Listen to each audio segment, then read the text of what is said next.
Icon is the fourth studio album by death, well, not death anymore, but Doom slash gothic metal band Paradise Lost. Yeah, we have Icon here, and I believe this is their most popular record. It is, it gets rave reviews all across the board. It is loved by many. Yeah, it has 13 tracks, I believe. Yeah, it has. It's 15 minutes long, so we have a really consistent album right here. And we will start off with the first song, which is Embers Fire. Really just powerful track. Just get you going, has a lot of mystical elements to it. You know, with the burning passion that the Paradise Lost has with Embers Fire. Really great title, great way to start things off. It's not too long, it's not too short, it's just the right way, and that is, how I like my openers. Then we have Remembrance, which is definitely, it is a great track as well. There are a lot of tracks on here though, I have to say that. It's a consistent song, it just does what a Paradise Lost song needs to do. It gets you going and it goes away again, so not a lot to say there. Forging Sympathy is the third track. This is a bit more of a mellow track. It's a bit more in place, I would say, of the record itself. More mellow, more just a more overall relaxing song in general. Just gets you into the mood of the record, I would say, and shows a new face of the band. Instead of that death doom metal sound, going to a more commercial sound, which actually helps out for them. So it's always nice to see, because it doesn't work out for every band. And then we have Joys of the Emptiness, which is a kind of bipolar song, I would say. It sounds not per se happy, but it sounds a bit more chill. In one way, and then after the other way it goes really dark and really doomy. So I really love the diversity of the track. It's 3.5 minutes long, so I did really like the song, but I had a bit trouble connecting with the song since it was only that long. Then we have Dying Freedom. This is a really die-hard track. It's filled with passion. Just rebelling against whatever you're rebelling about. I kind of get the feel with that, with this song. Really powerful track, just comes to life, especially live, I would imagine. I've never seen Paradise Lost, live or something, but I would imagine that it would be pretty crazy if the song was played. Great atmosphere, great energy toward the song, a lot of great energy on there. There's that. Then we have Widow, and this is a really dark track. It's only 3 minutes long, but in the time it does, it does go on. It does really just grabs you and just ask for your attention, and well, it's kind of a threatening song. Widow, of course, being a deadly spider, I believe. Just really coming on, the song really feels intimidating in a way, really dark, really threatening. They have that perfect element to them, so I really love that about the track. Then we have Colossal Rains. This is a really, how the hell do you say that word? A gigantic word. Fucking hell. It's a really gigantic fucking track, fucking hell. A really beautiful title, really beautiful song in general.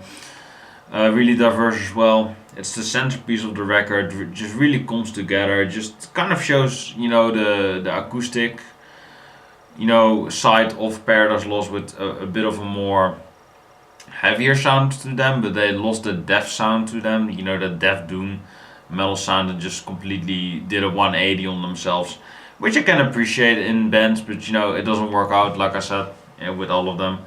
Then we have Weeping Words, and this is a really emotional tearjerker. just really, gets you right there in the feels. Just really works as a kind of beautiful kind of ladder or something like that, sort of note.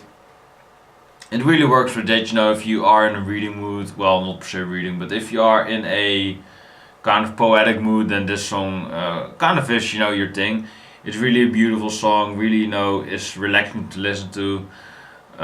Especially the atmosphere. I really love the atmosphere on the track. Then we have Poison.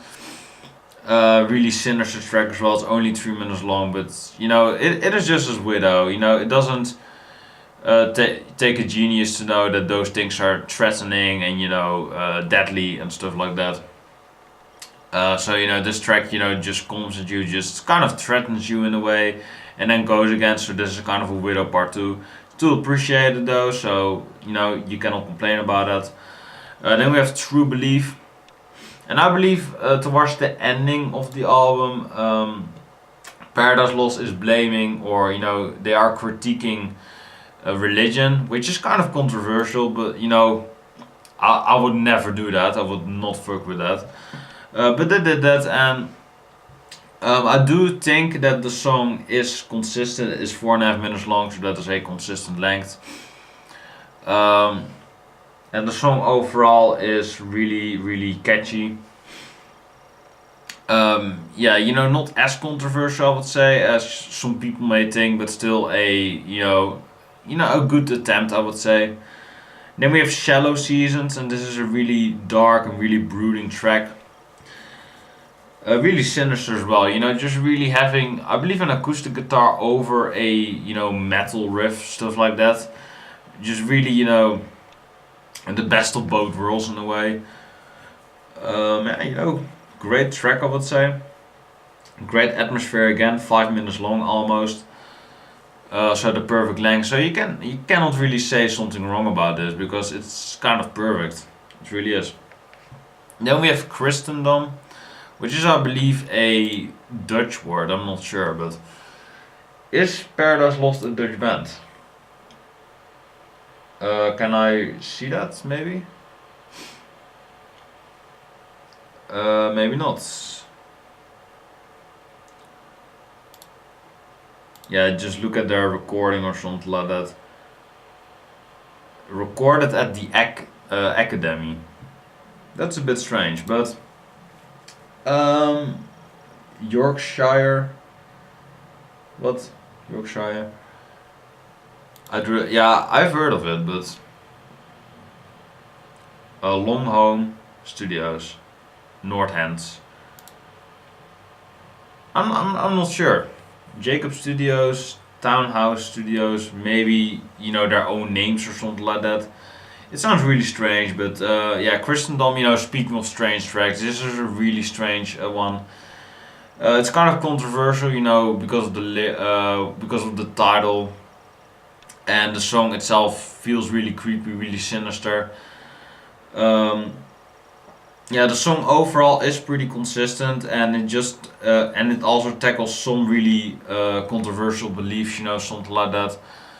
So I do appreciate the balls that Paradise Lost has here, but maybe it's a bit too much for the record, maybe. But metal just takes it to a whole other level, so they don't really care. I'm pretty sure. And then we have a kind of pointless outro, Deus Misereatur, something like that. Misereator. Deus Misereator. Let's go with that. It's 2 minutes long, so it's kind of a credit song, and I did really love the credit song on Shades of God with As I Die, I believe. I believe that was the title. And I really enjoyed that more because it was half a minute longer, or it was 1.5 minutes longer. This song just kind of, I did enjoy it when I heard it, but it just was kind of like, oh, that was it.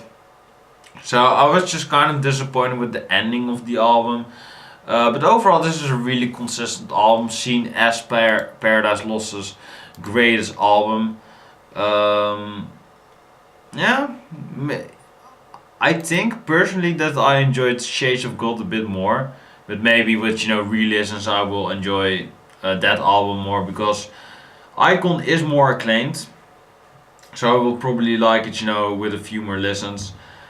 What should I give it? I'm gonna give it an 8.9 for now. Slightly lower than Shades of God because it has more tracks, and not all of the tracks are that great in my opinion. Some of them are really great, and the others, are not as good. But that was the video, guys. I hope you've enjoyed it. Let me know what you think about the iconic Icon. Yeah, they pretty much contradicted themselves, but there we go. But I hope you've enjoyed it. Like, comment, subscribe to the channel om er more videos like this one. Let me know what you think about the Icon record. I really liked it, but I think I like Shades of God a little bit more. That's probably just me, but maybe with a few re-listens I will change my mind, but we will see about that. God bless, stay safe, take care, have a nice day, and peace.